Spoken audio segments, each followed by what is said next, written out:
Você ficou por 9 anos.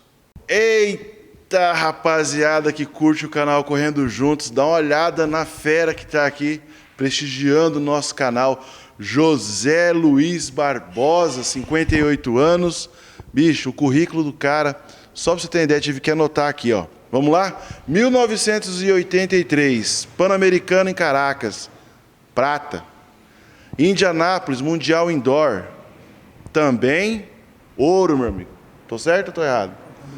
Campeão bronze em Roma, Budapeste, prata. Mar del Plata, ouro. Pan-Americano, Tóquio, Zequinha Barbosa. Seja bem-vindo ao canal Correndo Juntos. Obrigado. O prazer é meu desse canal Correndo Juntos, que é muito legal, né? Eu estou aqui impressionado, eu que já fui em 4 Jogos Olímpicos, 9 Campeonatos Mundiais, e eu estou vendo da forma que se hoje a multimídia desenvolveu essa questão da mídia digital crescendo. Eu estou aqui admirando, porque eu fui acostumado com o negócio da câmera, a Betacam, a luz. Hoje é uma coisa muito simples, mas eficiente. É um prazer estar aqui e falar com o povo aqui do meu estado, que eu sou oriundo daqui, sou filho de Três Lagoas, sou nascido no Mato Grosso do Sul, e é um prazer estar falando aqui com esse pessoal que gosta de correr, gosta de estar do bem-estar com muita saúde. Eu estou aqui para isso. Papo de corredor, Zequinha Barbosa, top 10 dos melhores do mundo durante 9 anos. Então se liga.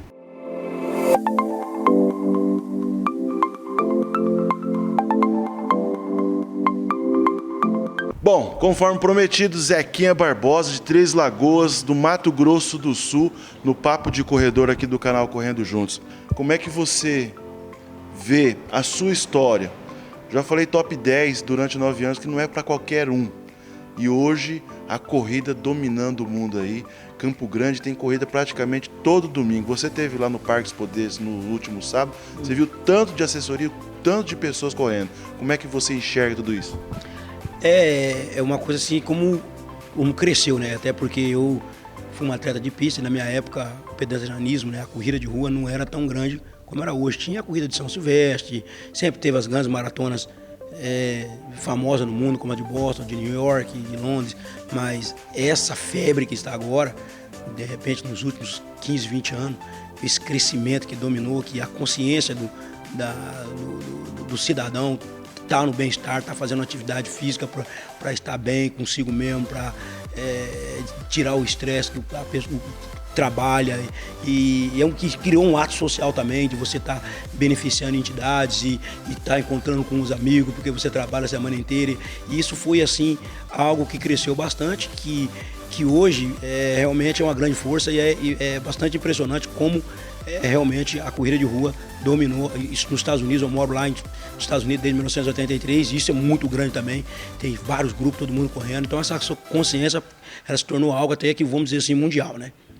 Agora, Zequinha, em 1983 você já estava representando o Brasil, subindo ao pódio. Como é que era naquela época essa questão do atleta? Era bastante difícil, né? Eu, na realidade, a primeira grande competição minha, eu representei o Brasil quando eu ganhei o meu primeiro Sul-Americano em 81. Mas naquela época a gente fazia um esporte porque, para mim, foi assim algo que Deus me deu, até porque foi uma forma de eu poder vencer a pobreza, até porque eu usei, por ter sido uma pessoa humilde em Três Lagoas e vindo de uma família simples e passava por dificuldade, então eu usei o atletismo como instrumento para poder seguir na minha vida, para poder vencer a pobreza. Então fiz da pobreza um instrumento para poder vencer na vida, em vez de querer simplesmente ser vítima do sistema. Eu fui literalmente correr atrás daquilo que eu queria, eu desejava. E para mim foi uma honra, né? Eu não esperava, eu fui, para ser sincero, Israel, a minha primeira negociação dentro do atletismo não foi um sapato, não foi dinheiro, foi comida. Olha só, é isso que a gente perguntou. Hoje em dia a gente vê essa galera correndo, rede social e querendo patrocínio de um calçado esportivo. Na sua época corria para tentar matar a fome. Exatamente, eu literalmente fiz isso. Aí eu comecei a treinar, nunca deixei de estudar também, né? Fui crescendo, criei objetivos, ideais dentro de mim. E eu tinha um sonho de ir para a Olimpíada, e eu comecei em Três Lagoas, né? Treinava ali em Três Lagoas, que eu sou muito grato ao um professor de educação física chamado Milton José da Silva, que é o Thor, que fez uma competição junto com Araçatuba e, consequentemente, eu fui para Araçatuba através do primo. Esse José do Santo Primo foi um treinador que eu também sou muito grato. Ele criou para mim, dentro de mim, o ideal olímpico, e dali eu fui para Guarulhos, de Guarulhos acabei indo para os Estados Unidos, e no qual eu representei o Brasil em 4 Jogos Olímpicos, 9 Campeonatos Mundiais, sendo ranqueado no Bruno Mundo. Eu fui o primeiro atleta da América Latina a ganhar o circuito mundial do Grand Prix, e etc. Né? Aliás, eu fui o primeiro atleta do Mato Grosso do Sul a ir para os Jogos Olímpicos. Pois é, o cara tem história pra caramba. Zequinha, como que era o seu relacionamento junto com o Joaquim Cruz, que é um outro grande nome do Brasil do atletismo? Tanto eu como o Joaquim e o Agberto, nós somos assim, irmãos, né? Até porque a gente foi pioneiro. Por quê? Que a gente fez parte de um projeto do nosso treinador, porque o nosso treinador, Luiz Alberto Oliveira, com o qual eu respeito, que é um dos maiores, se não é o maior, mas um dos maiores, com certeza, treinador de meio fundo e fundo no mundo, ele criou a sua própria metodologia de trabalho. Ele não copiou do alemão, não copiou do russo, ele não copiou do italiano, não copiou do inglês, não. Ele criou uma metodologia de trabalho e pegou 3 malucos, né, que era eu, o Joaquim e o Agberto, como cobaia, né, fomos famosos cobaia dele, e fez com que a gente acreditasse que aquele era o caminho. A gente acreditou e trilhou esse caminho e, consequentemente, tanto eu como o Joaquim e o Agberto, a gente, se você for olhar dentro de um conjunto de nós 3, então nós ganhamos medalha em Pan-Americano, medalha em Campeonato Mundial, medalha em Olimpíada, fomos ranqueados no mundo, numa época que o mundo do meio fundo era dominado por Sebastian Coe, pelos ingleses, pelos quenianos, e chegou 3 brasileiros, né, ali, colocou a nossa cara e fizemos um grande papel e viramos referência.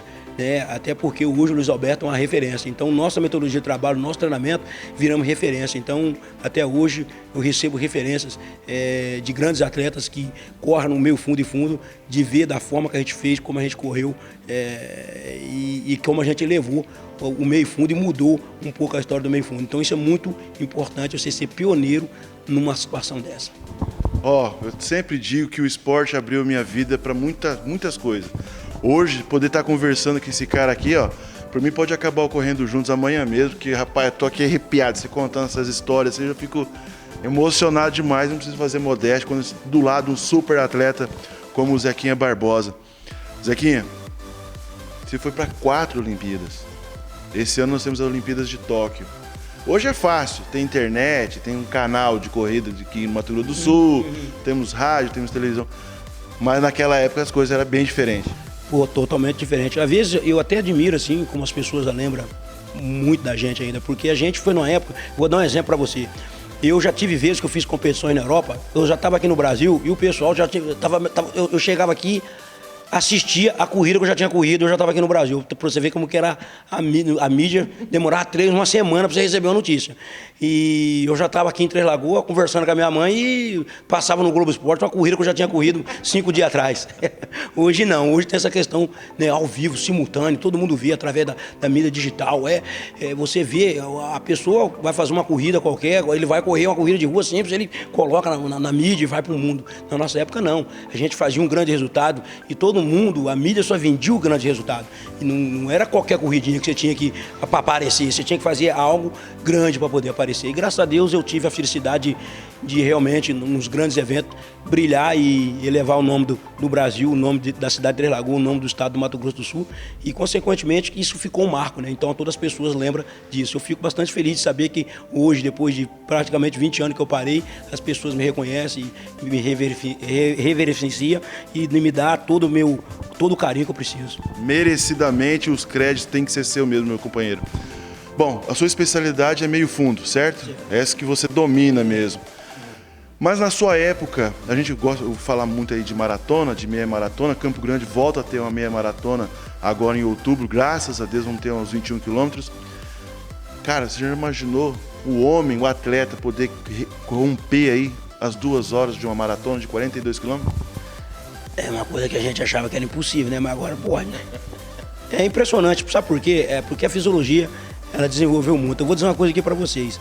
Eu, como Joaquim, jovens nos anos 80, em 82, 81, 82, 83, nós fomos cobaia de vários fisiologistas do mundo, da medicina desportiva, na Suíça, na Noruega, na Itália, no próprio Estados Unidos, Athletic West, que era um centro que a Nike tinha em Eugene, Oregon, onde a gente foi na Universidade de Oregon, onde eles queriam desenvolver, porque a borracha sintética estava se desenvolvendo, mas aí precisa ver como é que o homem ia poder romper essas barreiras e quebrar. Então a fisiologia entrou de cabeça, a medicina esportiva, para poder melhorar. Então essa questão nutricional melhorou, o suplemento melhoraram, essa questão da hidratação melhorou, a nutrição esportiva melhorou. Então tudo isso veio cooperando e, consequentemente, os materiais esportivos também foi melhorando, tênis, tudo mais, camisas, foi tudo melhorando para que hoje o homem poderia fazer o que ele fez, que é correr abaixo de 2 horas numa maratona, que é uma coisa incrível, né? Isso que eu ia te perguntar, como que era na sua época essa questão do tênis, suplementação, o vestuário, o próprio calçado? Não, na nossa época, o tênis, a sapatilha, os tênis foi evoluindo, a gente veio acompanhando esse processo. Mas essa questão nutricional, ela não era assim, não. Na nossa época, você tomava vitamina C, tomava ferro para não ficar anêmico. E alimentação, arroz, feijão e bife, e vai para dentro, salada, comia, fazia seu próprio, fazia muita vitamina, coisa do gênero, batia vitamina. Não tinha essa questão hoje, maltodestina, né? E aí, uma série de outras coisas que tem por aí, que não dá nem para falar aqui, que a lista é muito grande. Mas na nossa época não, o negócio era treinar. A recuperação era você fazer gelo, você fazer uma série de coisas para poder recuperar. Hoje tem uma série de suplementações que recuperam o atleta para o dia seguinte. Você mora nos Estados Unidos, continua morando lá, tem sua escolinha lá, sua fundação tem? Hoje eu trabalho, sou técnico universitário e trabalho com um atleta de alto rendimento, né? E sou técnico de alguns atletas, mas trabalho mais na área universitária. Eu fui treinador também no colegial por 6 anos, na onde eu estava, em San Diego, e agora eu estou em Sacramento. Mas, na realidade, eu não tenho uma fundação. Eu trabalho, eu procuro ajudar as pessoas da melhor maneira, quem gosta de fazer o esporte. Zequinha, quando você olha para o Brasil, a gente tem muito ainda que melhorar nessa questão do atletismo, se comparado com os Estados Unidos.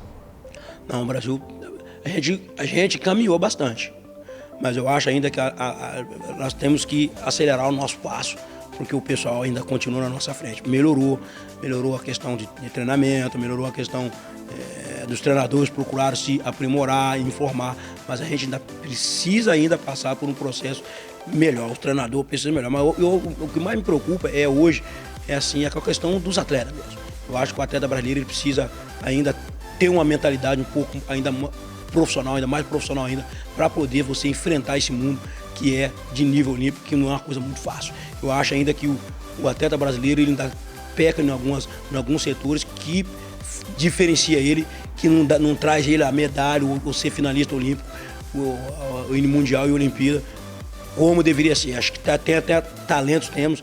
Hoje os treinadores estão se aprimorando também, mas o atleta brasileiro precisa ainda aprimorar em alguns setores para a gente que realmente possa ser uma nação de ponta. Eu digo isso porque esse ano é ano olímpico, e aí quando começar o mês de julho e agosto, que começar realmente os jogos, aí começa a cobrança de atletas de Brasil, mas não olha para a base, para as crianças, não olha para o jovem, não tem esse apoio, e aí depois o Brasil não consegue medalha. Isso eu digo não apenas no atletismo, mas em outras modalidades também. É fato. Uma coisa que difere nós para os Estados Unidos